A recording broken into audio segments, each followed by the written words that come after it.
On this episode of the Who Is This podcast, brought to you by Double R Communications and Sierra Pacific Mortgage of the Gila Valley, Davis and I had a great time talking with local comedian Matt Hancock. Matt's been fun to watch over the last couple of years. He's been getting into the comedy scene. It's something that he has a passion for. We learned that today during our conversation, and it was really cool talking to him and hearing his experiences that he's had, the struggles with it. I tell you, being a stand-up comedian has to be one of the hardest things to do, and he's doing it, and it's a lot of fun watching him get better and better at it. We talk about, he has a show coming up. He's opening for a comedian. The comedian he's opening for, his name is Robert Mack, and they'll be doing that show August 19th at the Lee Little Theater at 7 p.m. So make sure you look for that and go and support Matt and watch him at that show. What's going on right there? That drink. Dude, you know what?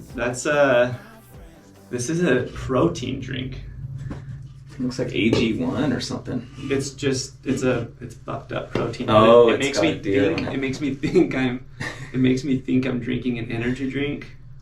And so you'll drink that for like before shed hunting and stuff. I was drinking.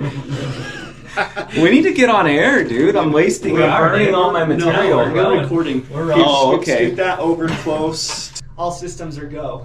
Are we really recording? We're going, dude. Okay. So you have a protein thing with a deer on it. Okay. Would you drink one without a deer on it, you think? Yes, I would. I doubt that. This is the only carbonated protein drink that I've seen. Whoa. So here's my thoughts behind it. I drink way too listen, many energy drinks. Shut up. This is that drink's targeted audience, dude. They just put a deer on that, and they're like, we know. Dude, it's like If that was the case, I would take all of Bucked Up's like all create. They have all kinds of dude, supplements. I bet I could go open a cupboard at your house and you've got it all. Don't. It's like the Four Loko for I'll be honest. type of thing. They do have creatine gummies, and I do take those. Yes. But I'm probably gonna switch, dude. Okay, can I finish my thought? Sorry, dude. Let's hear. I drink too many energy drinks, but it's like just a habit thing for me. So this feels like I'm drinking an energy drink, and I feel like a protein drink has got to be healthier than an energy drink, right? Yeah. So it's all mind games. With addiction, it really is. Yeah. But anyways, and it's delicious. Bucked Up energy. We're turn this into a protein. Yeah. Into something else like an AA meeting or something. I'm waiting for them to reach out to try to be a sponsor, but they haven't yet. Anyways, Matt, here we are. We are. Welcome to the Who Is This podcast. This has been a long talked about. We need to get Matt on. Is that true? Just it's 100% true. The right moment, and I'm glad you actually reached out and was like, "Yeah, what are we waiting for?" It's 100% true. Yeah. Thank you guys for having me. I'm excited. really excited and happy. I can't talk serious, dude. You don't have to, dude. You don't have to talk to serious. Okay. You just be you, man. That's what it's No, about. I'm really excited. I've never done a podcast. I listen to What do you guys listen to? What's your number one? Theo Vaughn. Really? That's Joe mine. Rogan, some Bad Friends. Comedy that one? podcasts are. Bad Friends. It's Is that Andrew Santino and Bobby Lee? Yeah. Okay. So just kind of all the standard white guy Yeah. Mm-hmm. in your 30s type of podcasts. Okay, yeah, me too. I'll throw there's some mortgage podcasts that I'll throw on when I'm trying to fall asleep or something. Yeah. Yeah. Dude, Theo Vaughn had that guy on that did the podcast about the Roman Empire a few weeks ago, and so I started listening to that, and Is it pretty boring? It's yes and no, And that's like, all you can think about it's now, huh? So dry. You cannot get it off your mind. Dude, 100% of my time is being thought about the Roman Empire, so any white basic girl that asked me that. Let me shout out Taryn Bingham real quick. Oh, he's in Rome I right think now. it's his birthday. He's one of my best friends, and they just got back from Rome. Oh. Happy birthday. And happy birthday. It was I don't know, 2 days ago. But I texted him and I said, happy birthday to the Roman boy. You're my Roman Empire today. You're all I can think about. You guys are both married. We are. Not to each other. Not that there's anything wrong with that. If you were. Seinfeld, anyone? No? Okay. Hey, so All right. I've written some roast jokes for you guys. Is it okay if I roast you for a couple minutes? Maybe that's why we haven't asked him on. Please do. Okay. Hey, don't hold back. Well, no, they're not. I feel like we've got pretty thick skin. They're not. Oh, jeez. All right, here we go. Wait. On the back of a Marriott receipt. Yeah, dude. I'm supposed to turn this into work, but you got to do what you got to do. All right. Start with Isaac. I'm actually starting with you, Davis. Okay. Davis was a wrestler in high school. I bet he ate a Pop-Tart right before weigh-ins just so he didn't have to wrestle Ryak Finch. Is that true? Is that true? Were you guys in the same grade? Yeah, I would have wrestled him had I not eaten the Pop-Tart.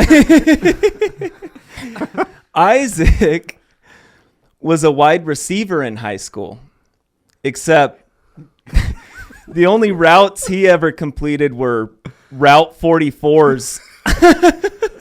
Dude, I complete multiple. That is not where I thought that was going. Yeah. What? I lowered his. I was watching the levels there. I'm getting better here. Yeah, go ahead. Ooh.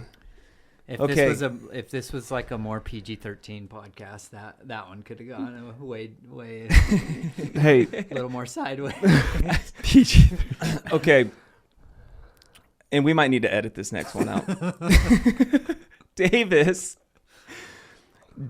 worked as an HVAC technician and his wife's a nurse.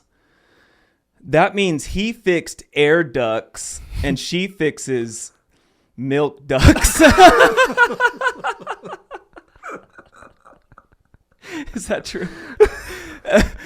Oh my gosh. We'll see.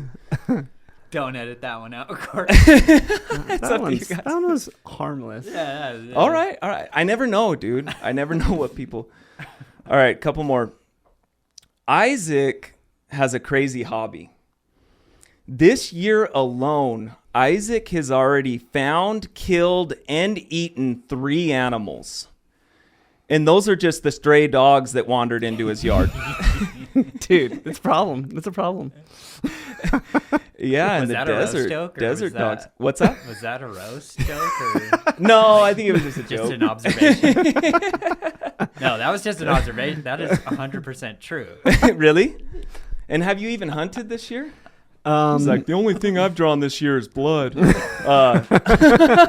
No, hunting season starts in a couple of weeks. Well, okay, I guess if you go back to January, I hunted a couple of times in January. But, I mean, yeah, the stray dog season is year-round, so. Yeah, you don't. And where he lives, Get drawn for you that. can get away with Yeah. pretty much. Oh, yeah. No, okay, on that note, you would think so, except for my next-door neighbor is literally a game warden.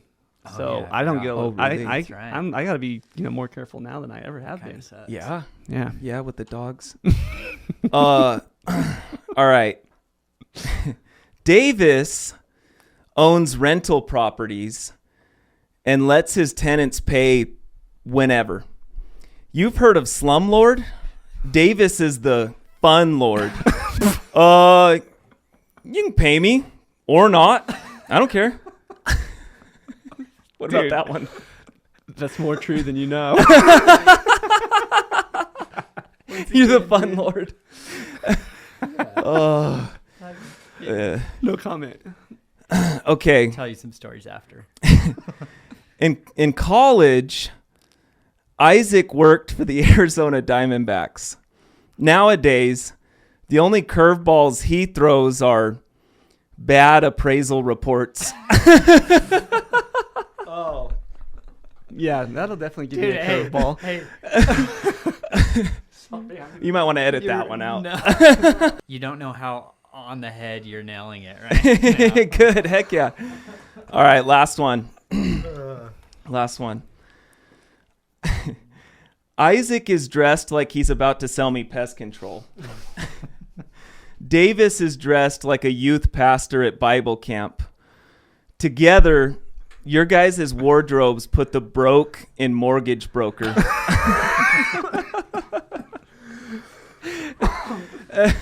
Oh, another one that is more true than you know. I hate buying clothes. I know. I was talking about that with my wife the other day. I think about this sometimes. I'm like, I need to go. I wear like the same 3 shirts. Dude, I And I worry about where I'm like, I know I've worn this shirt probably on 20 different podcasts. I think the title of this podcast episode is going to be Basic White Guys. Yeah. yeah. Dude, I hate spending money on clothes. I hate it. know. It's my least favorite thing to spend money on. What I do, and I think what a lot of guys do, is you find something you like and you buy it, you wholesale buy it. Like this is Hollister. dude. This is a Hollister shirt. I bought like 10 of them. Okay, when I rich figured guy. it out. Hollister, yeah. No, man. no. Maybe 2006. That was an expensive, cool thing, but not today. I I'm probably, dude, I'm Costco all the way. Dude. Oh, really? I mean, talk about wholesale. I wholesale my freaking polos. so these are Built shirts. So probably like 2 years ago, maybe 2.5 years ago, I spent like $600 on pants and shirts from Built, and I haven't bought clothes since. Oh But yeah, you're like I just got off Ozempic, dude. I'm looking good. I need a shirt that's gonna form fit my Right? body. I saw Yeah. this on Facebook. Let's get it. Dude, Facebook gets you too. You know what's been getting me lately is the TikTok shop. TikTok shop has been selling me lately, man. It's like the treasures and trinkets of Dude. online. Am I right? Oh, Yeah. Treasures You guys remember and that place? Trinkets. Oh, that of was course, a good. dude. That was I my remember favorite it. store. Ninja Stars. I would go and buy Ninja Stars. What are those? Yeah, dude, Ninja Stars. Ninja Stars, dude. I'm Throwing trying- stars. Pogs. And Pogs. At Yeah. Treasures and Trinkets. Dude, I remember when it was in that teeny little building on the highway Oh yeah. In Safford. in Thatcher, and then it went to like where the movie theater Yeah. is. Yeah, And then yeah. it went to like where there was like a pawn shop or something there. But Treasures. man, that is a throwback. Yeah. You remember you remember getting the homies out of Oh yeah. the quarter machines Yeah, at yeah, Berto's Mm-hmm. at like 2 a.m. Yeah. Oh. Somebody. Berto's isn't open that late anymore, huh? No, Sad. They're not. Freaking They're not COVID, dude. 24 hour? Uh-uh. Oh shoot. no, they're not, dude. I guess I haven't been awake past Past 8, yeah. 8 o'clock for 4 years Yeah. now. Yeah. Somebody posted about Mervin's, the store Mervin's. Whoa, Dude, That one's not ringing a bell for me. that's how long ago it was. I was like, Mervin's? That, whoa. Was it that's like where I Ross of the 2000s? I'm Yeah. trying to remember Mervin. I remember Mervin's. Yeah. But Here in town? Didn't we have one in town? We had a Kmart way back when. Kmart. I remember the Kmart. We might have had a janitor at Thatcher High School named Mervin or something. I don't know. Yeah. Oh no, that was what was his name? I know who you're talking about. The janitor. God rest his soul. I just know Mike. Dang it, dude. I But can't speaking remember of his Thatcher name. guy, do you remember the IT guy that was a stand-up comedian? Thatcher? Yeah. Dude, they Really? did the Stephanie Udall benefit show every year, and one year the IT guy at Thatcher, just the most awkward, like late 50s guy. You never ever would have heard him speak otherwise. Got up and did a stand-up routine, and it was pretty good. Is that right? Yeah, I was like, everyone was like pleasantly surprised Huh. with how his I think I can picture him a little bit. if I remember right, he was like balding with a ponytail. Just Did he have a mustache? Oh yeah, the ponytail. yeah, And I think his wife was like the guidance counselor, maybe. I don't know. maybe. God, what is that janitor's name? I have no idea. I know. Dude, I know who you're talking about. I did a joke about God rest his soul. I did a joke about him just the other day, and I can't think of his name now. Anyways, people are like, I don't care who the janitor was at Thatcher High School. They should care. They should. They should care. Yeah. I want to know, so when did you write those jokes? And how long Should did it we take you? introduce Matt? This is Matt Hancock, local. I'll introduce him in the intro. Oh yeah, true. So, but yeah, Matt, how long did it take you to write those jokes? I don't know. Maybe 20 minutes. I'm thinking about it or something. Yeah. A couple of them I wrote this morning on my way from Phoenix. I just appreciate that you were thinking about me. Hey, that's I You know what I like mean? when you Isn't say that awesome? Yeah. I was so People- flattered. Yeah. People are like, don't roast me, kinda- don't roast me. But it feels special to be. We yeah. all want to feel special sometimes, right? Well, it's an honor. Yeah. In the in the celebrity community or the comedy world is Mm-hmm. to be roasted. It's I an will honor. say my 22nd birthday, my friend Dave Nicholas said we should do a roast for you. It's like, okay. Very first person that comes out is Anna Elmer. Wait, you guys actually did it? Hold on. She comes out and she's like, hey, this is a big party for such a little guy. And I was like, we're done. You were like the Kevin Hart of the bunch of little jokes. Speaking of Dave and roasting and pulling it all the way back to your joke about me being a receiver, one of my one of the biggest roasts ever was Dave on me so Thatcher High School football after each game, if we won on the way back from the EAC field to the Thatcher school, the locker room, we would celebrate if we won with 3 hips, hip hip hooray. Oh yeah. Okay. Oh yeah. And it was basically everyone. This is supposed to be a celebration, right? So everyone's happy. Well, that game, I may or may not have dropped a pass that I shouldn't have dropped, and having a good time. I think it was Phoenix Christian, on cloud 9. People are doing their hips, and then here comes Dave Nicholas, does the 3 hips for Isaac, pop locking and dropping it. And that has followed me for over 10 years now. That's something that it was a huge hit. So congrats to Dave. The joke really landed with the team. I wasn't feeling it as much, but yeah. Shout out to So Dave. Yeah, shout out to Dave. hopefully he hears that joke. I don't know. Is Dave a text listener? We'll tell him to listen to this one at least. Yeah. This is 2 episodes in a row that actually, maybe not. Never mind. I'll take that back. That one's not released yet. You can't talk about it, or yeah, or what it were you should gonna be say? released today. I think we might have talked about Dave on the last episode, but I can't remember if we did or not. So never mind. Well, Dave's one of the funniest guys Yeah, One of the funniest ever. guys. So he needs to be a stand-up. I agree. He does. Him and like Derek Christensen have the same kind of humor. Just that harmless, goofy, silly. Like they need to be on Saturday Night Live type thing.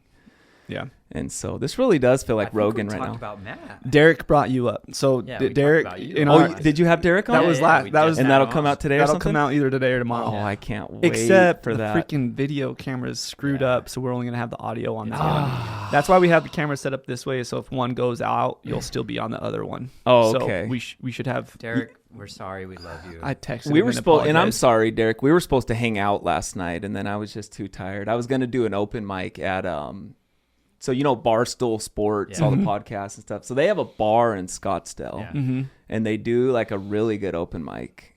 And me and Derek were lined up to go, and then I was just too tired. So But- let's get into that a little bit. That's kind of your is that your focus right now? Would you say is stand-up comedy? Yeah, I think stand-up comedy first, and then probably being a dad second. I'm glad you got your priorities. Does that straight. answer the question?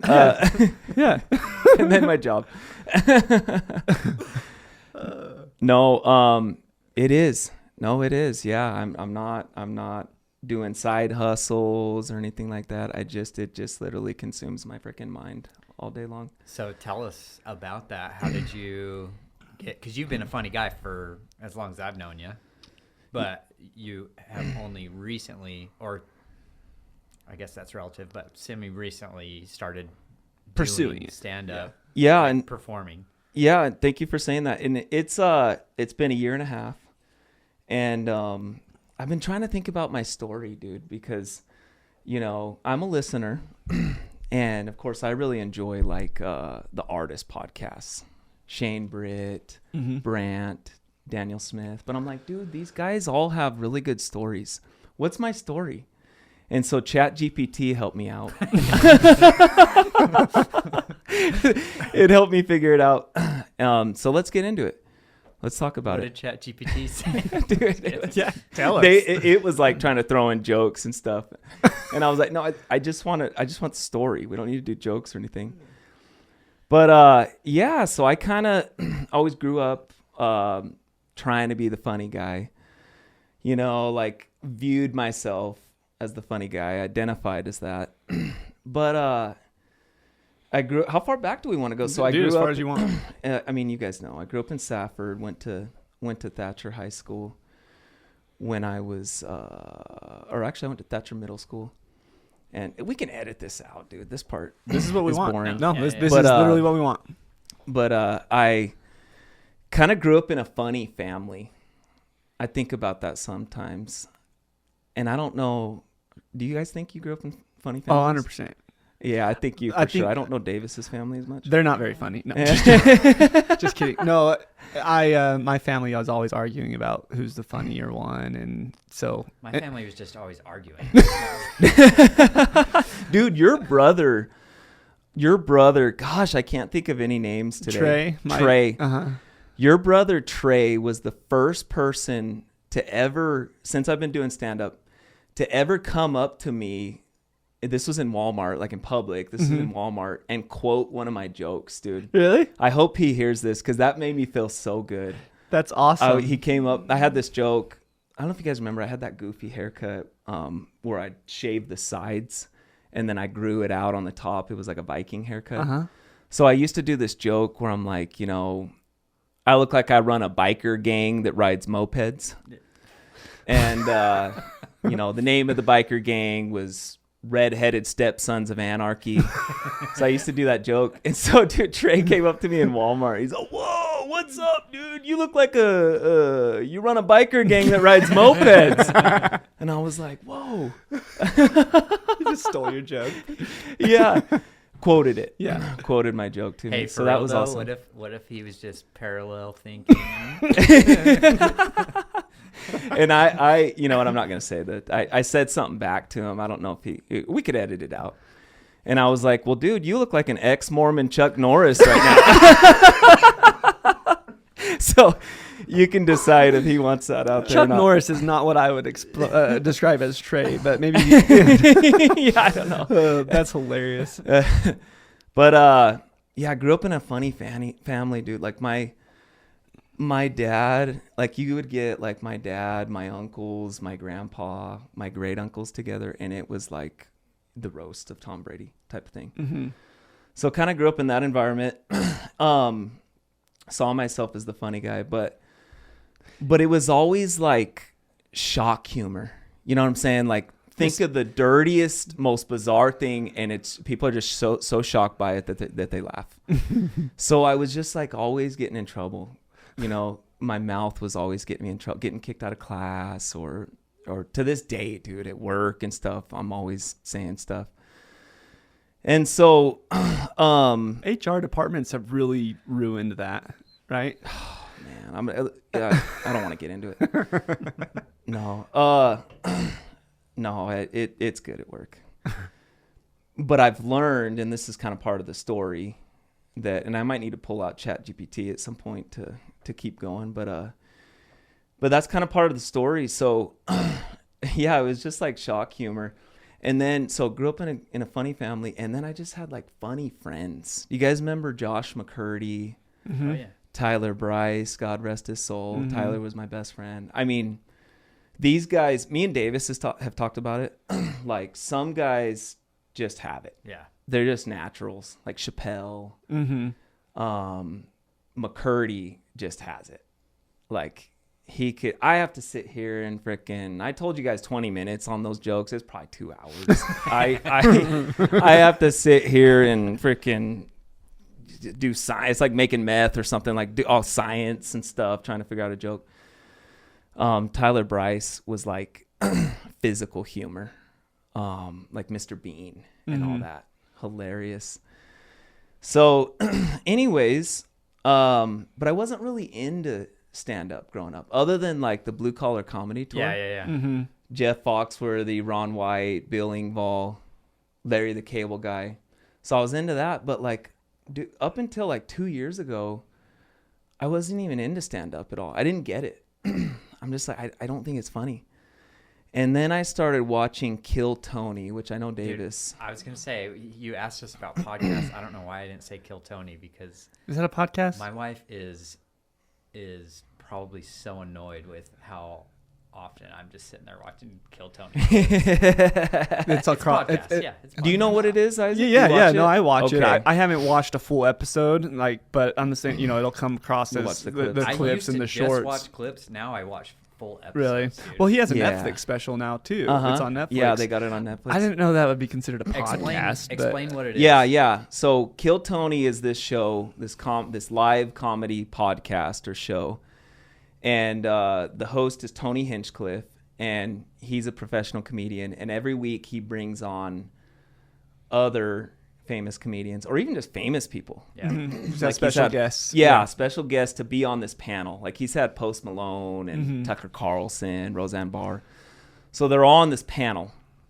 And then a bunch of amateur, like open micer comedians will sign up to put their name in a bucket. And then if their if their name gets pulled out, they get 60 seconds to do stand up. So I start watching Kill Tony and I'm like, dude, I think I can be funnier than 90% of these people, because you get like a full range. You get someone that'll get up and kill, who's like a legit comedian, all the way down to most of them just bomb, or it's like their first time getting on stage, which is crazy. Mm-hmm. So I'm watching Kill Tony and I'm like, yeah, I think I'm funnier than most of these people. I want to start writing some jokes. So, of course, first thing I do is I get on YouTube and just start studying, like, how do you write jokes? And pretty quickly I figured out, like, there's a science to it. Mm-hmm. These guys, you think they're just getting up there and talking. And stand-up's like the weirdest thing, because it's like everyone can do it, or everyone can talk, right? So they're like, oh, I can just get up and I could be funny. And but there's a whole structure and science behind it. So I started figuring that out. And I start writing jokes, and I just really loved it. And I grew up, I loved writing. So like in college, I was an English tutor, and English writing were like my favorite classes. So I'm like, I start writing jokes. I'm like, holy crap. I love writing, and I like to try and be funny. This is like my destiny. So I'm writing jokes. I'm writing, and all of a sudden I start thinking I'm freaking Dave Chappelle. Like, I think I got it figured out. Self-proclaimed. I'm the guy. I start thinking I'm the guy. I was writing jokes for like 6 months, and really not with the intent of even getting up and performing the jokes. I'm just like, I want to see if I can do this.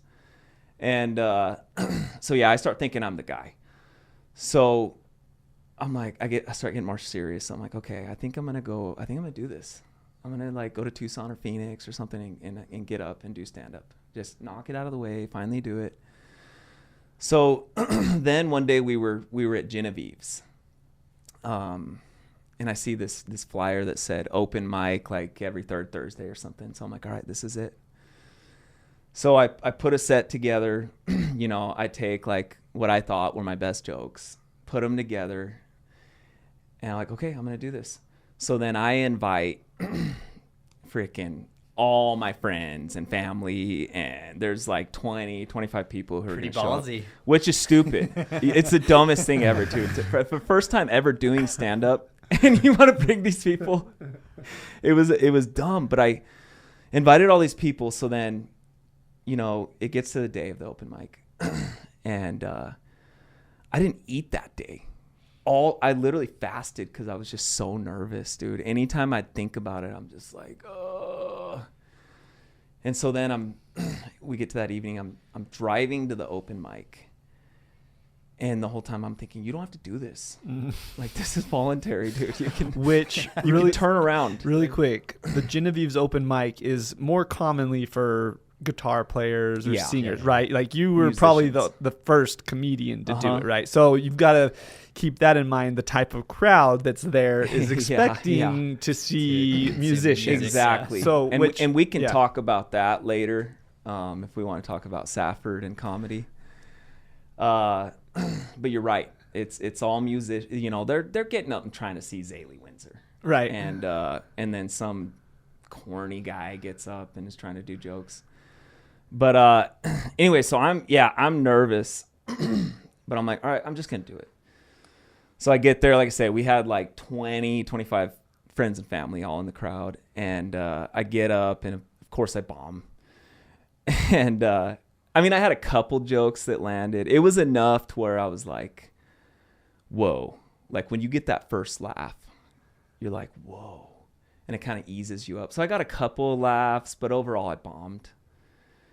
And and this is kind of weird, but I like cried afterwards almost because I was just so excited. I'm like, I've written these jokes for 6 months and people actually laughed. This is freaking awesome. So, but I bombed, dude. I mean, I found out pretty quickly that it's a lot harder than you think it is. It really is. Well, Hold on. I was gonna go ahead. I think it's freaking hard. Like the thought of getting up and just talking and hoping that people laugh is like the most terrifying. Yeah. Well, thing it's to me. So it's I always tell people it's a different muscle. yeah. You know what I'm saying? Like being funny, just talking to you guys versus I'm getting on stage. I got to be funny right now to a bunch of strangers. Yeah. It's just a completely different muscle. And it feels like you're naked and the crowd is all wearing clothes type of thing.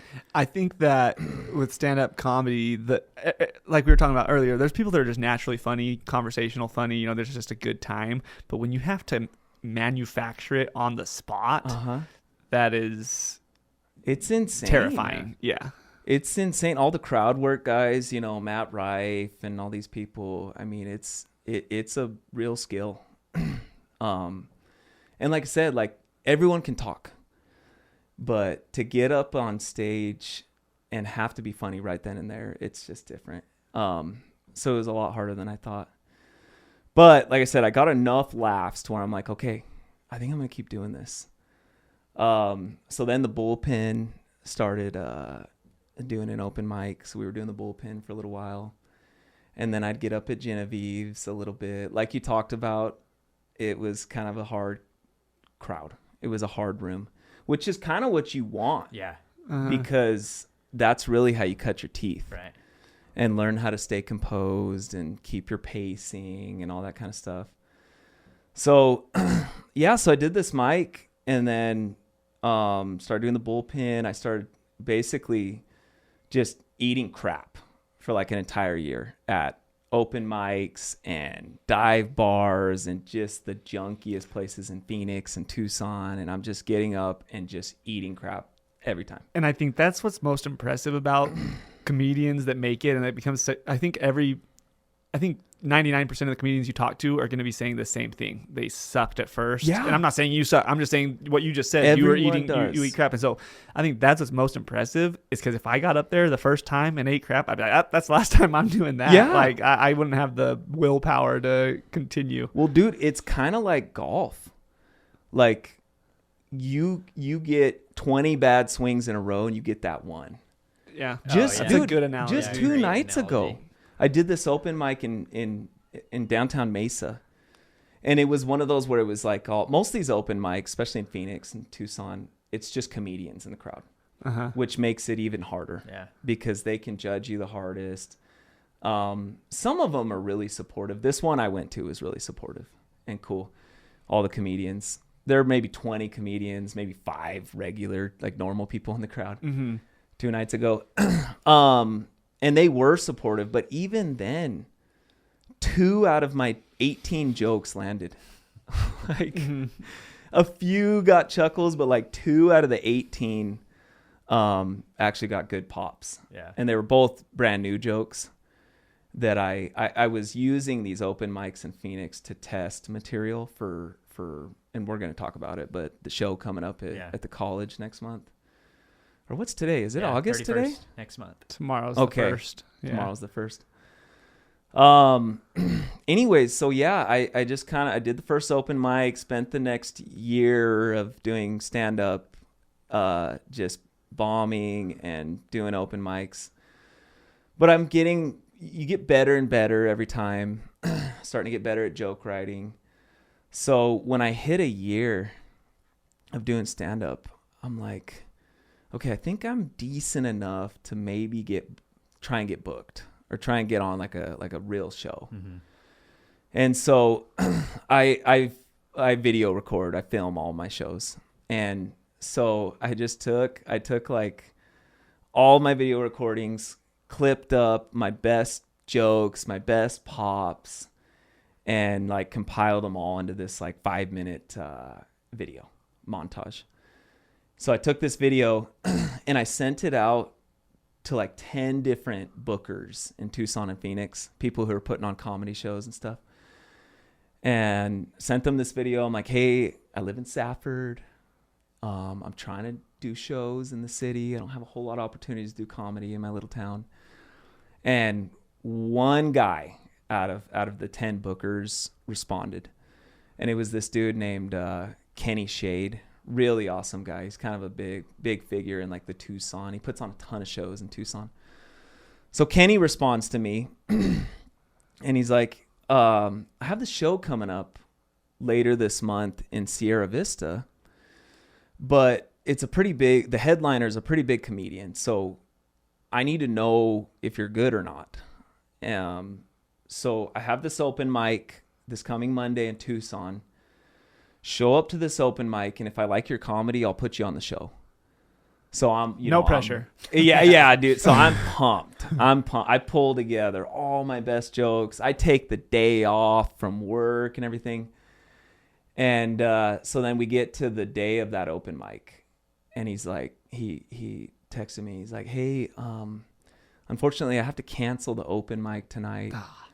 But I watched your video you showed me, and I like what I saw. So I'm going to put you on this show. On the big one. On the big show. One in Sierra Vista. Without the tryout. Okay. Yeah. Nice. He's like, I'm going to book you as a 5-minute spot as the guest spot to open up this show in Sierra Vista. So I'm pumped. And the headliner was this guy named Joey Gaynor. And he's this old guy. He's like 70 years old. But he was kind of an LA Comedy Store legend in like the 80s and 90s. Mm-hmm. And like he did comedy tours with Eddie Murphy and Richard Pryor and a lot of the greats. So he was good. Ended up being a really cool guy. So yeah, I go down and open it up, and it was a pretty good show. This bar was like right across the street from the Fort Huachuca entrance. Mm-hmm. So it was all just like military men and women in the crowd, young people. How big was the crowd about, would you say? 25 people maybe, mm-hmm. But it was like the best crowd I'd ever had. Yeah. You know what I'm saying? Like going from a dive bar where people are going there to just drink and hang out, and then some corny guy gets up in the corners telling jokes, and they're like, I really don't care about that, to this show where these people have paid $15. They know what they're getting. They're there because they want to laugh. Yeah. Yeah. It was just so much easier. And like the jokes landed better and stuff. So that was like at the beginning of this year. So then we're doing the show next month at the college. So how'd that come about? So this guy, this comic, his name's Robert Mack. So he's the headliner, and I'm going to be opening up for him. And he's been on Comedy Central. I think he was on Laugh Riots. He won Last Comic Standing. Really? On NBC. Yeah. Yeah. Really funny guy. And me and him did a show back in February at the David M. Player Center for the Arts. Mm-hmm. And how that one happened was I did that Sierra Vista show. You know, I got booked. So I'm thinking I'm doing really good. I'm the guy. And so my wife, Shalene, texted me like a screenshot of this show. She's like, did you know this guy? This was like 2 days before the show. She's like, hey, did you know this guy's coming to this comic to the David and Player Center for the Arts in a couple days. And I had no idea. I hadn't heard about it or anything. And so she texted me that. I'm like, God, I really want to get on this show. And so I DM Robert on Instagram. And I'm like, hey, I'm at Hancock. I'm a local comic. I really want to open for you at this Safford show. And so I sent him my video, my 5-minute montage. And I'm like, look, I know this video is dirty. I know, and I know you're doing a clean show. So he's like totally clean. Mm-hmm. He's got a special. Have you guys ever seen Dry Bar Comedy? Yeah. Any of those? I think it's like Provo or something. Yeah, it is. And it's Utah. It's somewhere. Utah. Yeah. And it's all like clean, just totally clean stand up. Yeah. And he's got an hour special on Dry Bar. So he's like clean. Mm-hmm. And I'm like, okay, I know this video is dirty, but I promise I can do 5 minutes of clean. I swear. And so he responds back and he's like, yeah, I really liked your comedy in that video, but I need to know that you can do clean. Like, I need to know you're not just BSing me. And so he's like, send me your set. Send me like what you're going to do in Safford. This was 2 days prior. Yeah, it's like 2 days prior. So I'm at work. So I like put together this, like my 2 clean jokes that I have. No, I had 5 minutes. So I put together this set and just like in my car, go into my car and like record myself doing this clean set or what I was going to say at this Safford show. And then I send it to him and then he responds back. He's like, okay, yeah, that'll work. Let's do it. You can get up and do 5 minutes. That's awesome. And so, and that show turned out really good. Like, clean comedy is not easy to do. Yeah. I'm getting ready. I told you guys I'm getting ready for this one in August where I have to be clean again. Same comic, Robert Mack. And I've spent 2 months trying to do clean jokes, and I've written like 3. And so and the clock is ticking, man. Yeah, I know. Or I'll just get up there and then just do the normal material. Yeah. And what's he gonna do? Not go on afterwards? No, what was I gonna say? So yeah, I'm trying to test some of those jokes. But I can't remember what I was gonna say. Completely lost my train of thought. Oh, what I was gonna say is the clean crowd is an easier crowd. So like that one at the David and Player Center for the Arts, these people had paid $15-$20 to get in. They were sober, or at least they were supposed to be. And I just feel like people appreciate the clean comedy. Yeah. And so that was like the best show ever. I mean, every joke landed, everything popped. So I'm really excited for this one next month, if I can pull it together. And it's at EA. Yeah, so August 19th, 7 p.m. at the Lee Little Theater. And I have a question. Yeah. So like did you create that show? Like did you invite him to come and kind of coordinate all that with EA, or was that already in the works and he's was this your idea putting this show on? No, so Robert hit me up. This is probably May, and was like, "Hey, dude, I'm coming back." I think he lives in like Washington D.C. Mm-hmm. And he's like, "Hey, I'm coming back to Arizona in August. I want to try and do another show in Safford." So I'm like, "Well, let's try the college." And and so he starts hitting them up. I started hitting them up, and then they set it up. So I'm gonna do 10 minutes. Nice. This time. He's also doing something with the dispensary. Did I see that? I don't know, dude. I haven't seen that. Drive down the highway. There's like a semi or something parked that says Tokes and Jokes, and it's got his picture on it, and it's a different dude. 100%. I don't think that's him. I'll try and verify. Dude, it's him. Is it? It's Robert Mack. I'm 90% sure. It's parked right by the dispensary. Yeah. The old Mount Graham Supply. The one across from like Best Western. Yeah. or something. Yeah. The Okay. one that used to be And it's like a truck. There's a truck with a big like billboard sign that says Tokes and Jokes. And Really? I'm like pretty sure it says Robert Mack. And it's a different date too. So I'm like, oh, this is interesting. I gotta verify that. It could be. It could Yeah. be true. I don't think he's That's into why that when you said lifestyle, but I don't know. That's Clean what I was he saying when is, you were yeah. saying like clean. I'm like, oh, this is an interesting combo now. I don't think he's into that lifestyle, but I clean weed. He's only into the clean Yeah. weed. yeah, CBD oil, The the Lord- non-THC. Yeah. He's into Not the hemp. devil's lettuce, the Lord's lettuce. Yeah, I don't know. I like that. That was a good joke. I like that. Is that the The sacrament? Lord's lettuce. The sacrament. That's Costa Vida or something. Cafe Rio. The Lord's lettuce. So That's what you eat after baptisms for the dead. I don't know if I should say that. But so I have a question for you, kind of changing pace a little bit. Who do you feel like are like inspirations for your comedy in terms of comedians? Like, because I know a lot of your jokes are about your life, obviously. Yeah. So that's where your comedy comes from. But like, as far as styles go, who do you feel like? so I'm trying, and I'm just open about this. I'm trying to be Dave Attell. Okay, yeah. I think you've said you've heard of him at Oh least. yeah, I used to watch Insomnia Yes. when I was in high school or junior high, which was, thinking back on it now, I'm like, I probably should not have been watching that because one, it was at like 1 o'clock in the morning, and he's not a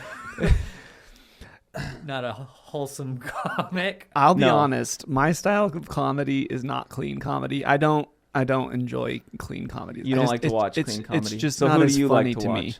I mean, Anthony Jeselnik is one of my Okay, I favorite. was gonna say, I he's love my number two. misdirection. And I I was love gonna- misdirection. So and that's what he's misdirection so is my good at. style. Yeah. That's all I do is misdirect. If Yeah. I were to compare you to a comic, it would be Anthony. It'd be Jeselnik, yeah. So I'd say my style of joke writing, the misdirection is Jeselnik. Mm-hmm.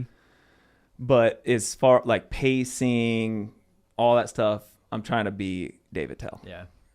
He's my number one. Didn't you meet him? Yeah. Recently? Yeah. I saw Yeah. You had a picture with him. Right? And super cool guy. Like Where at? Where'd you meet him? This was at Stand Up Live in Phoenix. Mm. So that's kind of the premier comedy club in downtown Phoenix. I just remembered I went to a comedy club and where's Jester's at? Is that in Tempe? Have you ever been there? It's either Mesa or Tempe. Is it yeah. in Marketplace? Maybe. Right on- I went It there might be once Mesa. while I was going to college, and I forgot I even did that until right now. That I just, don't it know just if it's came still to me. around. Is it not? Yeah. No. I'll be honest. When I was there, the comedy wasn't that great, so maybe Really? that's why. But yeah. But Ah. anyways, Jester's. Yeah, I hadn't it- thought about that in a long time. I don't. In clean comedy's not. It's not my style. But still, I would consider myself, PG-13. Mm-hmm. I think I'm almost there. But I do think everyone should at least be able to do it. Mm-hmm. So like Attell, it's the craziest thing. He'll, like when we saw him in Phoenix, he started off, his first 20, 30 minutes were clean. Like you would have thought it was Seinfeld or something. Mm-hmm. And then he went into, he started playing hardball after that. So like he can do both. Yeah. So that's kind of my goal is to at least be able to do both, even if it's not my style. And so. Is it because you mentioned that when you did the clean show at the Center for the Arts in Safford, you said that was easier. Would you say that the crowds are easier or the writing the jokes is easier? I'm guessing the crowds are Yeah. easier, but the writing the jokes are harder. Exactly. Yeah. Exactly. The crowds are easier and there's just more opportunities. Uh-huh. Way more opportunities to get booked and stuff. Gotcha. That makes But- sense. Yeah, but it's like, I mean, we talk about how comedy is subjective. I feel like clean comedy is subjective too. Like I said, I a lot of my jokes I think are PG, but then people are getting offended. I don't get it. Like I do this one where I say like, being an adult is boring, right? Like there's hardly ever any new firsts. You know, growing up as a kid, there's all these new exciting firsts. Like, I can still remember the first time I cheated on a test. Oh my God. I was so nervous. I spilled the fake piss all over the bathroom. Someone was offended by that? Yeah, I got, I'm not going to say where, but I did it somewhere here in Safford and got like oohs and ahs everywhere. Yeah. And I'm like, I don't know. There's different levels of clean, I guess is what I'm saying. If you're going to be offended, just don't go to a comedy show. Because you can't, Yeah, in my opinion, you can't, comedy, the sole purpose of comedy is to make people laugh. And so you've got to understand that, you know, with most of these comics, what they're saying, they don't actually believe, or they don't actually. It's all fake. Yeah, it's totally just trying to get a reaction. That's their job, is to get a reaction. So when it always kind of rubs me the wrong way when people get offended at comedy. Yeah, what'd you think you were going to? But Yeah. and that's where we could talk about Safford. And I want to stay positive because we've had support for comedy. I think Safford just isn't used to it yet. Maybe doesn't get it yet. But what you find in Safford, like Genevieve's, I emceed the Fancy Pizzeria open mic. Mm-hmm. And this was last month. Was that just comics, or was that musicians That too? It was the same thing, all Genevieve's. musicians, Okay. and then me. Gotcha. And so the situation you get is like in Safford a lot, because we don't have like an actual comedy show or something, or like a comedy open mic. Mm-hmm. It's a mix of musicians and one comic. Mm-hmm. And so it's like people they're showing up with their family and their kids. They just want to eat some pizza and listen to live music. Mm-hmm. And then all of a sudden this dude gets up out of nowhere and starts doing even PG-13 jokes. Mm-hmm. And you can kind of get offended at anything at that That's point. a little different because they weren't going there necessarily for Yeah. comedy. But so like, I think the thing that bugs me is like the roast of Tom Brady, when people were getting all up in arms on some of those jokes. Like, oh yeah, they were racy, but that's what they were there to do. Like, that was Yeah. the point of it. Just don't listen to it if you're gonna get offended by it. That's my Exactly. feeling on it. But Exactly. And so like in Safford, we just need, and I'll do it at some point, we need more comics. Yeah. So if I can look at the camera for a second, we need more comedians because I'm trying to put together like a scene mm-hmm. to where we can have an open mic where it's just all comics. Mm-hmm. Because then people know. Which you've done that a little bit with the bullpen, right? Because I know RK Rockhill has, right? Yep. Has done some, and then there's a couple of other people that I feel like I saw. Yeah, I don't know we their have names. 5 or 6 probably comics around here. Uh-huh. I think if we can get 10 or 15, I think it'd that be awesome. there are. I mean, you mentioned you knew people that were just naturally funny. There are tons of people that are so naturally funny here, but to take the time to sit down and like structure a set is gonna be a challenge for anybody, especially I mean everybody's And just so nerve-wracking. busy and nerve-wracking. Yeah. Exactly. I think it would be people would just need to like let loose a little bit and Mhm. not worry about. But I mean, that is so easy to say. And Yeah. I know. I'm not in a hurry to sign up I anywhere. mean, that's- yeah. I consider myself a pretty funny guy, Yeah. not super funny, but the Well, thought of Yeah. We could write some jokes together and then we'll get you guys up and Yeah. I'm not making any promises, man. I will say, dude, when I get up and talk in Sacrament, dude, I crush. for reals? Yeah, dude. Whoa. But that is the easiest crowd to crush in front of because you know all these people, so you can make fun of yourself and people love it. See, I've tried to make people laugh in Sacrament meeting, but my style of comedy is dirty comedy, so it doesn't work. Exactly, Just- dude. I always bombed in I bombed in Sacrament Sacrament. meeting. Favorite, like just this last Sunday, this lady got up to to talk, and she was trying so hard, and it just falling flat on her face. And Gentry and I were dying. We were just laughing because her jokes weren't landing, and it was so funny. Yeah, I always bombed in sacrament meeting. And so I think about now, like if I were to ever go to church or something and with my just use it as an knowledge opportunity. Now, like how it would go. There's this girl like on Instagram. I think she's like a comic, but she'll get up at testimony meetings and use it as an open mic, dude. She'll just do jokes. Dude, that could be a sitcom. That could be that would be so funny. Aspiring to be comedian that's in the Mormon community goes around asking bishops if they can get booked in their sacrament. You don't gotta ask them, dude. You just show up once a month. She's I'm an open micer. Where do you go? Mormon testimony meeting. 8th Ward, Thatcher 8th Ward. Yeah. Open mic once a month, but I hit 3 different chapters. three appearances once a month. Like it's unlimited sets. You can do as long as you want. She starts petitioning different stakes to hold their sacrament meetings on different weeks. Stagger, so she can get more exposure. Fast Sunday. And I'm not condoning. I don't do this. It's a girl on Instagram. I just want to make that clear. But dude, I'm gonna start asking Matt what church he's going to on Sacrament Sunday or Fast Sunday. Hey, what ward are you going to today? I'm gonna come listen to you. We charge a cover. We're like, all right, we're charging a 10% cover.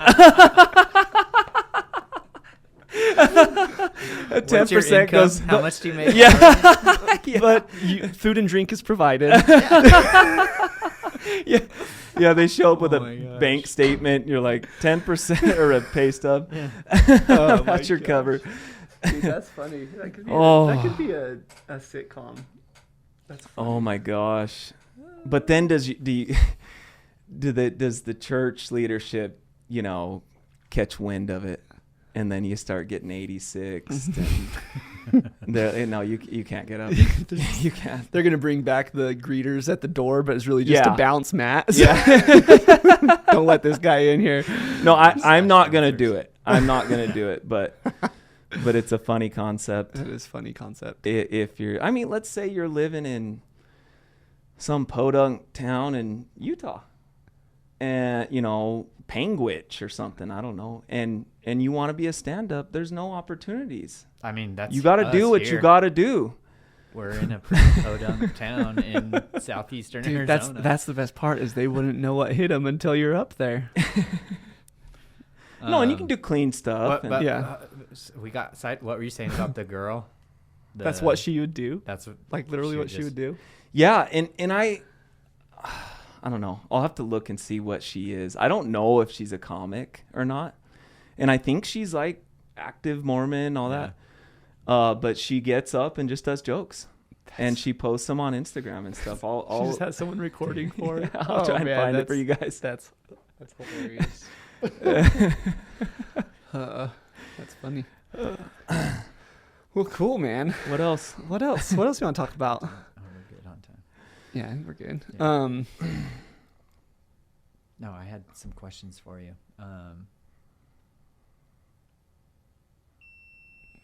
Does that mean we're done? Just that That's one. what we're gonna We're fix good. with the cameras. This one's still going. New camera's coming. Oh, okay. Yeah.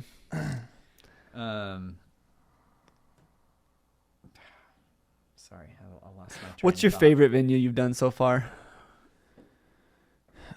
So the David M. Player Center for the Arts, that was just so much fun because it's an actual theater. Mm-hmm. And that was the first time I had like the lights and everything. Yeah.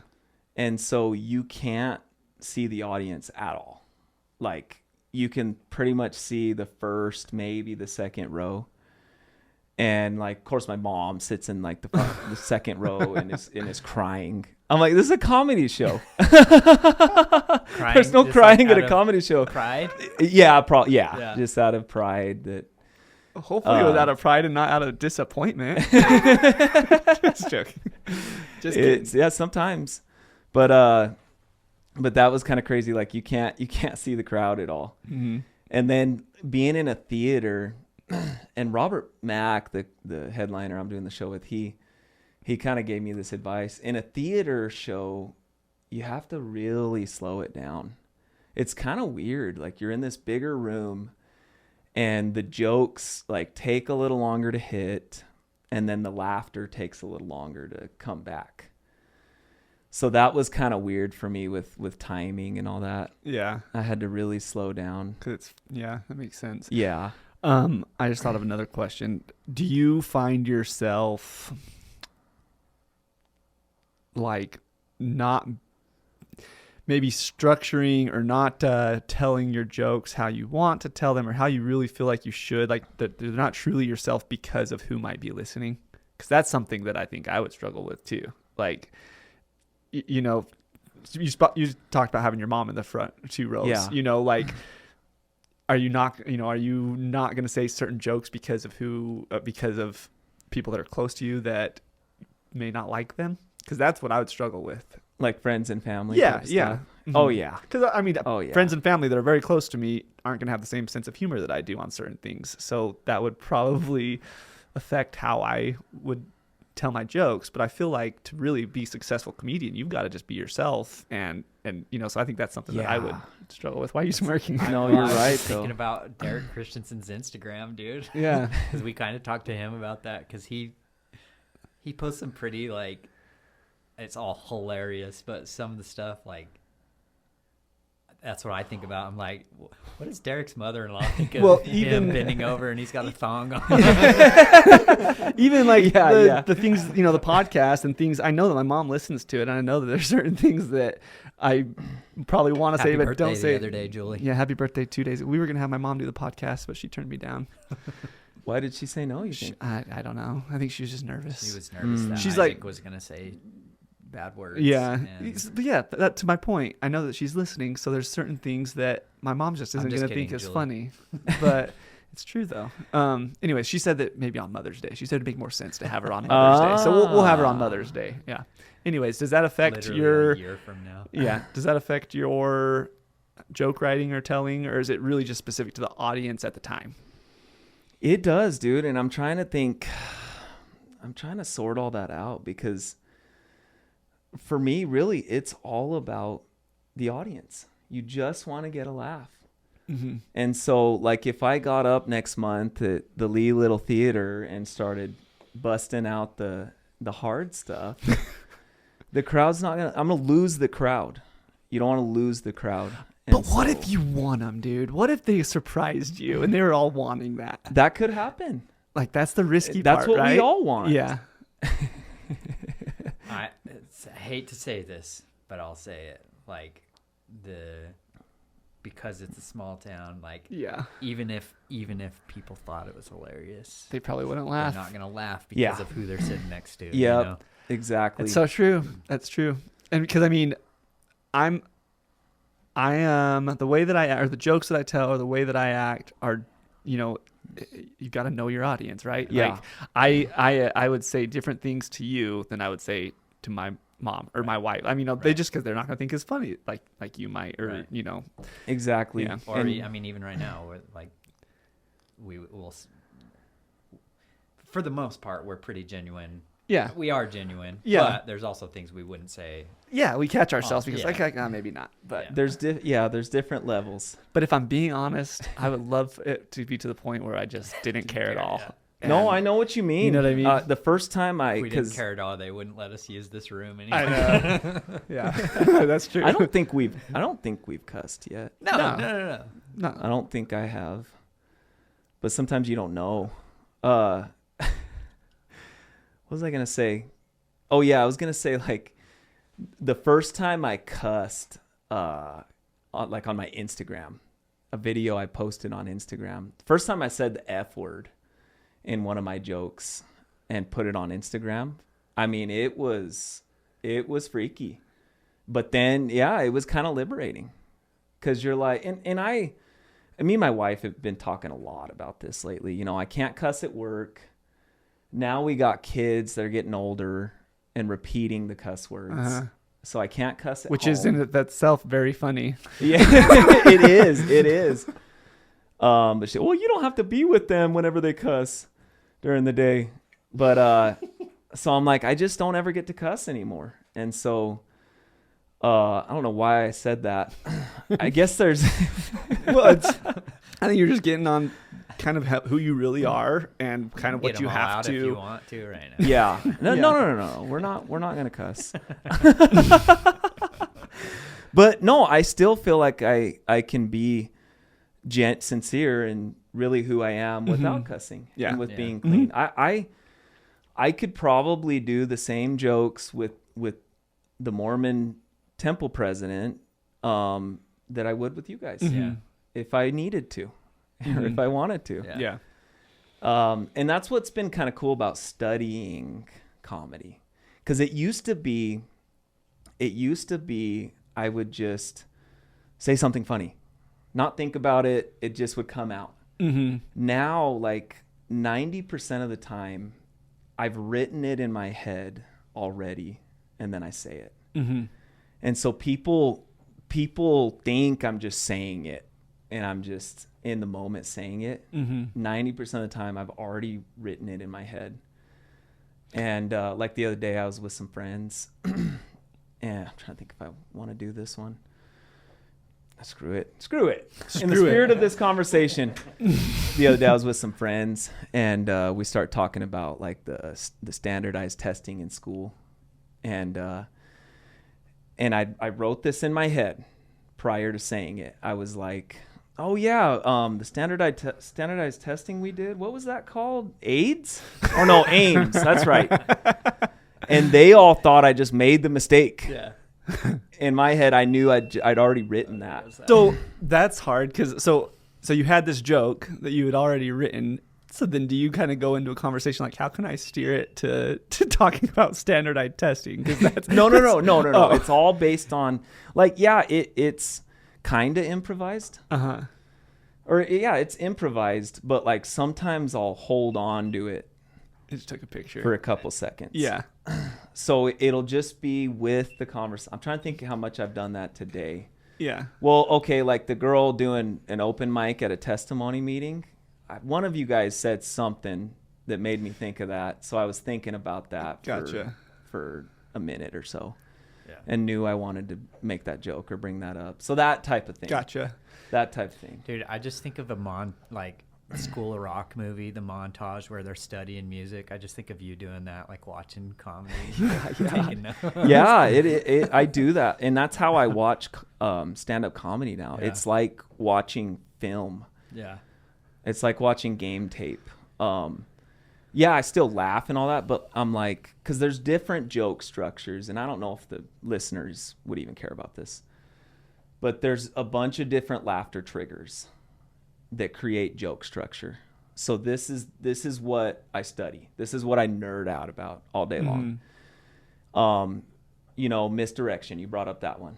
So that's mostly the structure I use, where the setup is leading the crowd this way, and then the punchline yanks them that way. Yeah. So then you have, we call it like converging two dissimilar ideas. Like, getting a mortgage is a lot like hitting on girls at a Scottsdale bar. Yeah. You know what I'm saying? You're both busting out the bank statements, pulling that up. So the idea is you take two dissimilar ideas. You take getting a mortgage, hitting on girls at a Scottsdale bar. How do we put these two ideas together? And then that's a good joke. And then there's a punchline. That's a good one. And then you got all the wordplay stuff. We call it double entendre. Mark Norman is the Yeah. champion of that, He would be that guy. the supreme leader. Yeah. Yeah. And then you He's got one of my favorites too. what else? So there's like 10 or 12 structures. You got superiority is a laughter trigger. So that would be like self-deprecation. Yeah. When I said I look like a guy that runs a biker gang that rides mopeds. So that's self-deprecating. Mm-hmm. Superiority. There's a bunch of different ones. So that's the kind of stuff I study. And I think every comedian should, so that you have the structure. Because if you don't, unless you're Josh McCurdy or Dave Chappelle, you get up there and you bomb. You don't know what to do. There's no structure to it. I think, hearing you talk about it, I think people don't understand how much work goes into like the elite comedians, like how much work they do. Yes. Because what you're seeing, you see their special, their 1 hour special. They've been working those jokes out for a year or two. Yeah. You know, if I get up at wherever in Safford, it's going to be, I'm testing. Yeah. And I literally have like a 5% hit rate. Like if I write 20 jokes, one of them is going to land. Yeah. That's the part I didn't understand. So you go through all of that to put together your highlight reel. Your hour, Yeah. exactly. You work out you write 500 jokes or 500 different versions of 100 jokes. And you do that for a year or two, and that's what you're seeing on Mark Norman's special. You know, the absolute polished. And Norman actually has this show right now. He calls it Page to Stage, where it shows him like coming up with a joke idea, writing it, and then he works it out like 150 times on stage until you finally see the polished version. So like in episode 2, they challenged him to write a clean joke. He had like 30 days to write a clean joke, and he couldn't do it. He just couldn't do it. Like he kept getting up and they're like, that's not clean enough. That's not clean enough. And like 100 versions later, it was like kind of clean. Yeah. Which is funny. So that's what I'm like, telling you. I don't consider him like a super crude like he's No. still pretty There's definitely worse. palatable Oh, for yeah. the Yeah. cleaner crowd, you know? Yeah. Yeah. Yeah. So that's what I'm saying with the clean material. Yeah. I guess he's a little like he's not like dirty, but more dark, I would say. Yeah. Yeah. Anyway. Yeah, exactly. Which dark humor is funny too. Yeah. I like all Jezelnik. kinds. I like all kinds of comedy. Honestly, like I can't even say I don't like clean comedy. Like Brian Regan, I would consider a clean Bargatze's comic. Yeah, Nate Bargatze's, Bargatze's and he's good. one of my favorites too. He's a really good clean comic. Yeah. So yeah, I like clean comedy too, but Yeah. I wouldn't say that's my style. Like I laugh harder at the other stuff. That's just what's more funny to me. Yeah. Exactly. I remember one thing I was going to ask you. You signed up for Kill Tony. Yes. So we went to Austin, and and I think I've told you the story, but Kill Tony is like, it's almost impossible to get tickets. Because oh, really? Yeah. Yeah. So it's They do it at the mothership now, right? Yep. So Okay. they do it at Rogan's Club in Austin. It's only a 250 person room. They do Kill Tony is once a week. And so we had our 10-year wedding anniversary back in December. So I'm like, I want to surprise my wife with something. So I was like, all right, Kill Tony. So what they do is they'll be like, okay, on August 1st, we're going to, at 12 p.m., we're going to release tickets for the next 6 months. And they sell out in minutes. So I literally got on the website, and I had like 5 devices going. I had like 2 laptops, 2 tablets, 2 phones, and was able to get the tickets. So so we went to Austin. And Austin, for people that aren't comedy fans, it's like the new capital of comedy. Since Rogan moved there and built that club and everything, it's no longer, I mean, it still is New York and LA, but like now if you want to make it, you go to Austin. And so we went out there and it was cool. It was really cool. So Antonio Brown, the wide receiver for the Steelers. That was the one you were on? Yeah, he was the guest that day. And then like Jordan Peterson showed up and did a little cameo. And what was that? It was cool. That the other guy that was on, I can't remember his name. That's on Tires. Yeah. He's on Tires with Shane Gillis. Yeah, his name's Tommy Papa. Yeah, Tom. Yeah. That's right. Is that the manager? Is that the boss? No. Oh, okay. He's the dude that's always with That's Stavros. Oh, yeah. Or, Yeah. Yeah. Stavros. Tommy Papa's the guy that's always with Andrew Scholes. Oh, yeah. Like what are they, like a competitor or something? Or they run a dealership or something like that? Used cars. Yeah.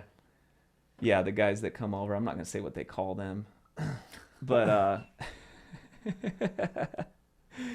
so Kill Tony was cool, but like Austin, so I got up and did an open mic, and it was at Red Band. So Red Band's the guy on Kill Tony with He him. runs So it was at Red Band's club, and I got up and did an open mic, and I bombed harder than I ever have. And it was like 40 comics in the crowd. Could not care less. Nobody was listening, not a single laugh, nothing. And then the dude told me 4 minutes is what we were doing. And then he changed it to 3 minutes. So like I still thought we were doing 4 minutes. Uh-huh. So I keep going past the 3 minute, and he starts screaming at me, yelling, "Get the F off my stage. You don't know how to keep time, you stupid effing. Get off." Oh, geez. Screaming at me. Whoa. Yeah. And I went up to him afterwards. I was like, "Dude, you said it was 4 minutes." And I changed it to 3. I'm like, holy crap. But it's crazy. Like there's so many comedians in Austin. It's so cutthroat that's kind of what you get. You go to an open mic and nobody cares.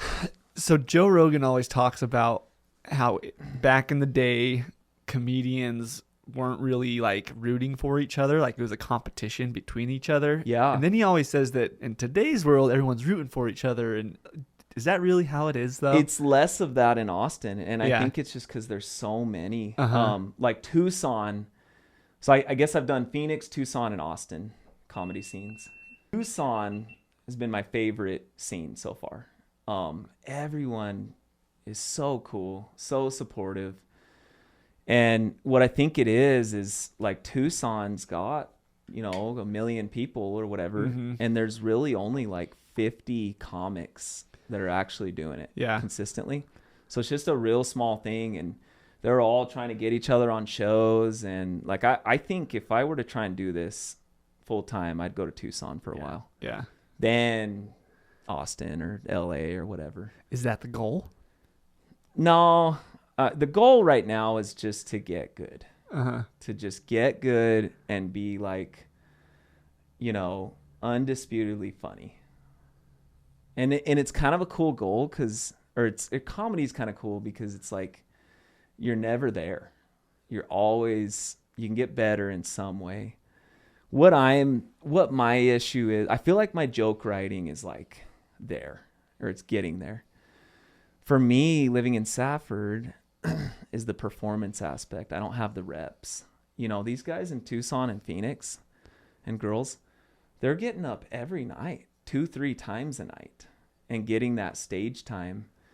For me, it's like once or twice a month. Yeah. And so I get up and I'm like, all right, my jokes are there, but the performative or the stage presence, all that stuff, it's just going to take a long time. Repetition's always the best way to learn anything. And so doing Yeah. it once or twice a month is going to be hard. It's Yeah. going to take a long time. You guys with this podcast. Mm-hmm. I mean, I'll have to go back and watch the first episode and see you what. Yeah. No, you don't. Just talking like this, it takes repetition. Mm-hmm. And so, and you get better and better at it, right? And interviewing and all that stuff. But Hopefully we're getting better at it. Yeah. What's nice about this though, again, why it's so much easier is this is literally just a conversation. yeah. And that's what we do is talk to people, pretty much our whole lives. And again, so it's more of like a natural type of thing. And that's what we tell people when they come on is they're like, what are we going to talk about? Like what questions are you going to ask us? And we're like, we don't have a set agenda. It's just whatever you want to talk about, wherever the conversation goes. And so that's why I give so much props to you is that you're doing something that manufacturing comedy on the spot is hard to do. And so I give you huge props because you've been saying how you've bombed and all of that, which is expected when you're starting out with comedy. I would quit. I'd be like, I don't know. I can't keep doing this, So that's what's impressive is that you want to do this, you want to be good at it, and that you're actually trying and continuing to do it. I'm impressed. And I think this is something I've thought about. Like, I have never, there's some people that are just obsessed with something. Would that be hunting for you? Hunting and golf. Yep. Hunting and golf. Okay. Yeah. And Davis, what's yours? Mortgages. Not Yeah, it's a good question. And some I've thought people about don't. this. Yeah, I don't Some people don't find it. It Yeah. took me till 2 years ago to find it. I love golf. I've been golfing since I was like 14. There's things I really enjoy, but like that passion. How come we've never golfed together? I just thought that too. Your dad's a huge. I mean, My dad obviously, is, I know yeah. your dad's a big golfer. Do you still golf? Do you still golf a lot? I tried to, dude. I just basically play like the scrambles and stuff. Have you guys seen Happy Gilmore 2 yet? Yeah. Or should I we just talk watched about that? Happy Gilmore again because I wanted to watch it again before I watched it. So I'll probably watch Happy Gilmore 2 tonight. Dude, it's getting bad reviews. Really? I'm not surprised I could by that. see that. It, dude. I'm not surprised. I did too. It was exactly what I wanted and was expecting. Yeah. There were a few things that were a little over the top, but I didn't care. Yeah, I no, loved that's it. true. Yeah. I think it was a sequel, right? They it's always never gonna be suck. as good Yeah, as the right, original, yeah. but I think they did as good as they could do. Yeah. I'm probably gonna try to watch it tonight. Probably. It's good. Yeah, you should. You should. But I guess my point with that is like I finally found this legit passion that a lot of people have, which is stand up. And so I obsess over the process. Mhm. Like probably my favorite part is joke writing. And like I do a commute, and so I write jokes on my commute, and oh my gosh, when it's like you're cracking a code. And I know we've heard people say that, but you like come up with the idea, you start structuring it up, and then when you figure out the punchline, it's like dopamine, dude. It's like a huge rush. So that's the part I really love. I just got to get the performance stuff dialed in. You know what I'm saying? You may not kill a deer, but you like the process as well. Is that true? Mhm. Scouting Yeah. Oh, absolutely. And Oh yeah, the process, The of just getting out preparation. is almost, it's not considered an unsuccessful hunt just because you don't tag out. yeah, So yeah, I get that completely. exactly. This joke may not land, but I'm still proud of it. And it's funny, like sometimes I'll write a joke and I'll laugh super hard at it. And I'm like, I used to be like, okay, if I'm laughing at this, then it's going to do well, right? Like I did this one the other day where I'm like, I wrote this the other day and I laughed at it for at least a minute afterwards. I've been picturing Matt in his car just busting Yeah. up at himself. So I'm laughing. driving to work. I wrote this joke, and the second part of it did well, but the part I laughed myself at was I say like I grew up as the youngest child, and as the youngest child, everything was a hand-me-down. Like everything I got was used. It was a real problem, I like to call it hand-me-down syndrome.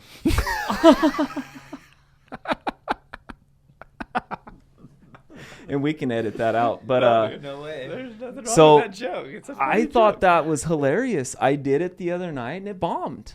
Wow. And then I'll write jokes where I'm like, I don't even think this is funny. But I know it's going to work, and then it works. Like I got this one where I'm like, for Father's Day, my wife took her dad out and they had a total blast until she spilled his ashes all over my truck. I wrote that joke and I'm like, I don't really think this is funny, but I know it is funny. Yeah. It's the weirdest thing. Like you just never know sometimes Yeah. if something's going to be funny Yeah. or not. And so, I wrote a joke once. ooh, You want to hear it? yeah. I was probably like 10 years old. And this goes back to, I'm the youngest in my family as well. And I think as the youngest, you feel like you need to compete with everybody else in your family. And so trying to be funny was one of those things for me. Like I always wanted to be the funny one in my family. But I was probably 10 years old when I wrote this joke. And my siblings, my brothers will vouch for me. Okay.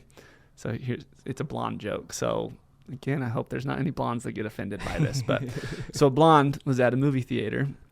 I had a big old bag of popcorn, and halfway through the movie, she finished eating it, and she's like, I'm going to go get a free refill. So she walks up to the counter and says, hey, can I get a free refill? And the person behind the counter says, sorry, we don't do free refills. And she's like, come on, please. I'm like, no, it's policy. We don't do free refills. So she slyly reached into her pocket and slid a 20 across the table and said, maybe this will change your mind. That's not bad, right? That's a good joke. That's pretty dude. good, right? That's a really good joke. I've been telling that joke. I mean, 10 years old. So maybe I missed my calling in life. Dude, my daughter is freaking hilarious. She has this joke, and it is so funny. She's been watching a lot of Rugrats lately. Oh yeah. and somebody did the dog jaw thing to her. She's like, I think I got dog jaw, and she was doing that for a while to people. Like she'd go up to my mom, I think I got dog jaw, and do the, you know. And out of nowhere, she's like, I think I got Chucky jaw. We're like, what? She's like, no, feel it. You go, and she's like, what we gonna do today, Tommy? My 4-year-old daughter, dude. And then she's like, holy crap. And then she follows it up with, I think I got Tommy jaw. And we're like, oh, what's that? And she's like, a baby's gotta do what a baby's gotta do. Dude, Just saying whatever we were dying. Wow, Dude, she's got her grandma's sense of humor. Yeah. Holy crap. Avery, my 7-year-old, loves telling jokes, dude. She'll hear. I mean, it's kind of the point. Like all of my siblings and stuff, they'll hear a joke and then give it to me so I can tell her, so that she'll go and tell them. She loves it, dude. It's hilarious. Kids are one of the most naturally funny things. funny. So my son Kyson, we were driving late one night, and what did he do? Oh, he said like, oh, I'm so hungry, and I was just being stupid. I wasn't even really trying to be funny, but I was like, oh, hi hungry, I'm Dad. Yeah. And he's like, ha ha ha. Like 2 minutes later, I yawned, and he's like, and I was like, I yawned, and I said, I'm tired, and he goes, oh, hi tired, I'm hungry. Yeah, they get it. A lot of these kids, like my 6-year-old is autistic, and that's kind of the thing with autistic people is they don't get humor, sarcasm, all that kind of stuff. They're just really literal. And so, you know, I've been thinking about it, like wondering, does he have a sense of humor or not? And so I started thinking like, okay, I want to like try it out and see if I can get him to laugh. And so he, in preschool, he had this teacher named Miss Batty. And so he was going into kindergarten, and I was like, well, so who's your kindergarten teacher? Miss Goody. And it's not even funny. But he laughed at it. Yeah. He laughed at it, and I was like, oh my gosh, he gets cool. it. No, he Yeah. does have a sense of humor. Yeah. And like we had, you know, we'll do the meetings with like the special ed teachers and stuff. Miss Vining, you guys probably know Ruth Vining. And she's hilarious. Can't believe I'm getting emotional. I'm glad we're not filming. Comedies, you're not supposed to cry in comedy. Yeah, Dude, you're like, doing it wrong. I'm just talking joking. about my autistic son is like the one thing. Yeah. But yeah, I was like, is he funny? This sounds so stupid that I'm crying over this. No, dude, this is cool. I was like, do you think he's funny? And she's like, I don't know. Let me see. And then like 2 weeks later, I asked her, do you think he has a sense of humor? And she's like, I don't know. And then like 2 weeks later, she's like, he's got a sense of humor. He has it. That's awesome. So That's cool, dude. holy crap. No, dude, heck, that's dude? that's awesome. You're not supposed to cry in comedy. Oh my gosh. Dude, when my kids are involved, emotion is always on the table. Like, I get it, dude. Back to the basic white guy thing. Yeah. Yeah. Like, that's the only Yeah. time you'll cry. Yeah. I get it, man. That's cool though. That's cool. Is that how we wrap it up with me crying, or I feel like I need to do one more joke? That's up to you, dude. We got nowhere to be, so Holy crap. Trying to think if I have any of my clean jokes for this next show that I could try on you guys. when's the show again? August 19th, Yeah, so it's August 19th, 7 o'clock. 7 p.m. at the Lee Little Theater. Is school back in that? Are you expecting like college students at that show, or is it more for the community? That's a good question. I think they might it's start- more for the Right around community. when it would Feel like they start. start. I feel Yeah. like they start on the 18th. I want to say. I don't know for sure. Nice. But- I didn't even think about that. That's a good market. Mhm. Like, we need to try and get into Yeah. the teachers. And or even if something. they're not back in school, they're going to be moving into their. They'll probably be in town by then. But trying to think of my clean jokes. Oh, I'll do one more. So this is another youngest child thing. You're not the youngest, are you? Little You're sister. You're the middle child, yeah. Well, I'm on the tail end. Okay. But Isaac's the youngest, right? Okay, so the youngest child is always seen as the baby, right? Like, I remember the very last time my mom was tucking me into bed, she turned to me and said, Matt, no matter how old you get, you will always be my baby. And I said, well, thank you, Mom, but could you scoot over a little bit? My wife sleeps on that side of the bed. So that's what it looks like when I write clean jokes. Yeah. That's good. That's good, dude. Awesome. That's another thing that's fun with like Jesselnick and stuff. If you listen to him enough, you can start to like guess where the pun, like you can try to guess what the misdirection's gonna be, and it's always fun when you get it right. Yeah. But a lot of times, like, you don't. Most of the time, you don't. Yeah, like, he's so good. Yeah, he's got it figured out. That's awesome. Well, we're excited for you, man. It's been fun to watch. Thank you. I embarrassed to say I haven't seen you live yet, so that's it. It'll be fun to watch you live. Yeah, you guys should come to this one. Yeah, it's for sure. It's like I said, it's a great crowd. The one we did at the David M. Player Center for the Arts, it was like 300 people. Yeah, that's awesome. So I'm hoping this one's like that. Well, I didn't even know about that one, so it seems like this one's been advertised. Yeah, quite a bit more. So and the college does a good job at marketing it. Can you buy tickets at the door, or do you need to order them? Yeah. Do you know? Oh, yeah. So I think you can. You don't just sneak in. Well, I mean, you might, but you can't. I think you can buy them at the door. The college, so EAC has a link. Okay, and you show for one of the Eventbrite or something like that, where you can buy it online. It's probably not too hard to find. Yeah. So yeah, come on out. It's gonna be a good time. Tokes and Jokes is also happening. Dude, I'm gonna drive by right now and figure that out. Go look.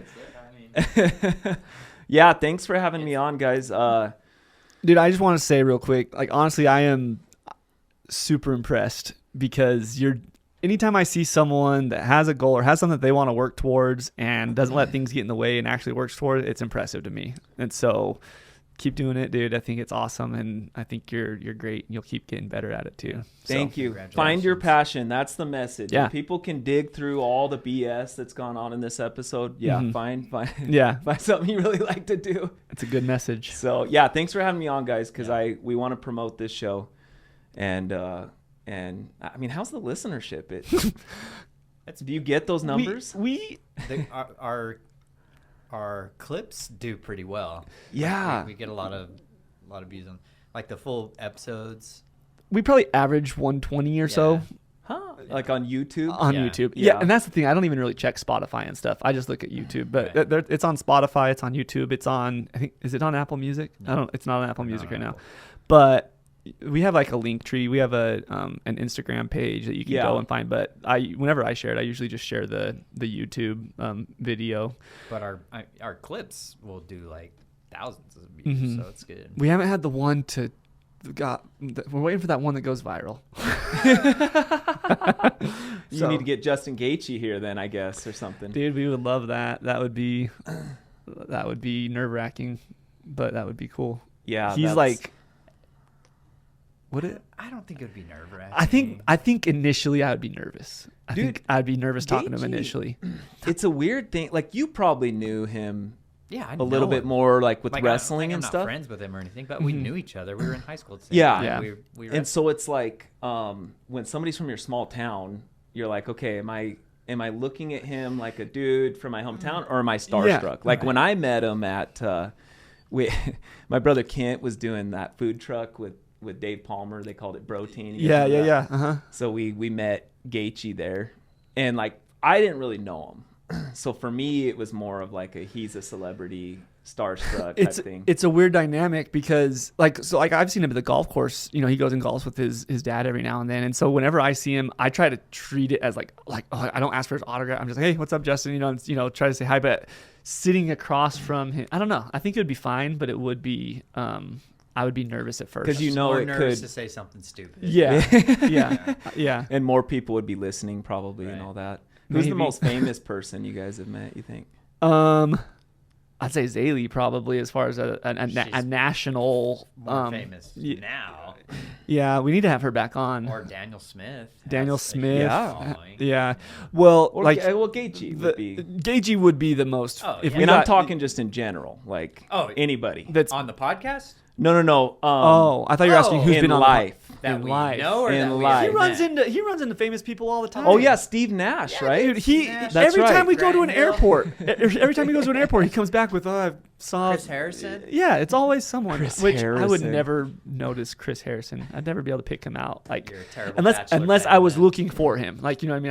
I wouldn't recognize him. I would recognize But I would if I Chris was trying Harrison. to. But dude, with this YouTube generation, I'd recognize Mr. Beast or whatever. But like Happy Gilmore too, there's a lot of cameos with these young influencers and YouTubers and stuff. I didn't know any of them. Oh, yeah. My I wife didn't even knew even know some of them. that. Yeah.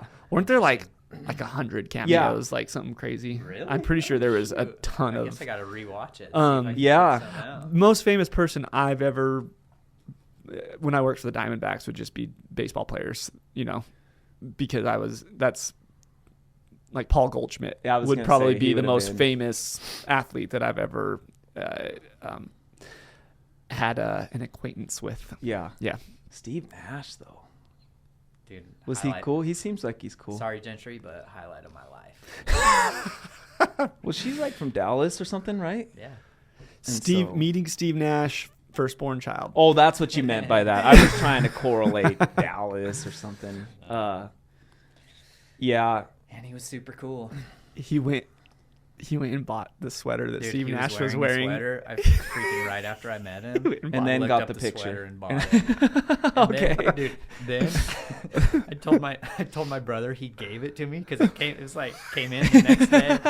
And my brother's like, I'll buy it from you for $300. Please tell me you sold it to him. Which brother? Okay. Yeah, he deserved it. You should have sold it to him for $300. That's funny. Cool. Okay. Matt, Alright, man. that was fun, man. Appreciate your thank time. you guys. I enjoyed this. We'll do it again. Okay. Absolutely. I love it. All right, here we go. Turn it off so now it can say all the things I really want to say. Like Gucci.